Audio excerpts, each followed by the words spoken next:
Ndụ mgbe onye a bụ mkpụrụ osisi dị iche iche. Agara m afịa mbọsị taata bụ na butiki ebe a na-ele ya. Wee je gosicha mkpụrụ osisi dị iche iche nke bụ na afụ ebe ahụ. Oroma na ndị otu ya, apụl oyibo, ọ ya na-akpọ ya oroma, afịfịa akwụkwọ nri na ndị otu ya dịgachi iche iche. Wee gote ya ka m wee kwọkọta ya ọnụ. Wee ṅụkene ya, wee kpochapụcha jedi shuga. Ihe niile ndị na-atụcha ụtọ m nwechego n'ime ara. Nne, ihe a na-ara adịrịzi ya bụ ebe onye na-aṅụ sọ mmanya, onye na-aṅụ juice, ihe lelelele na-atọ lelelele, wenetekwa aka gị, onye na-atọ atọ na-egbu egbu. Ọnọkata igotecha mkpụrụ osisi a dị iche iche, kwụkọcha ha nche niile ọnụ, kwụkọcha ya ọnụ wee ṅụọ. Ọ bụ na ị nwere juicer nke a ji blend, enwekwa m juicer o, mana asị m ka m megodi otu a ka mma ka ọ ga-apụtakwa ọfụma.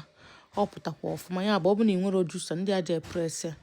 Iweta ihe dịka blender anụ ihe a ji akwọ ihe, itinye ya, ịkwọkọcha ya. Iweta akpa ada ya akamụ sieve, iweta ya, were ya wee pịchapụta mmiri ya. Igosiri ome maka na oge adịrọ. Iwere pịchapụtacha mmiri, ịgbanye ụtọ ya, were ya wee ṅụọ. Ọ bụrụ 1 week, ụbọchị 7 days, ụbọchị 7, ị ṅụọ ya ka ikpochapụcha shuga na ihe niile rere ure dị n'ime afọ gị. Ọ bụ na ịghọta ihe na-ekwu, dee ya na comment section ka m fụ.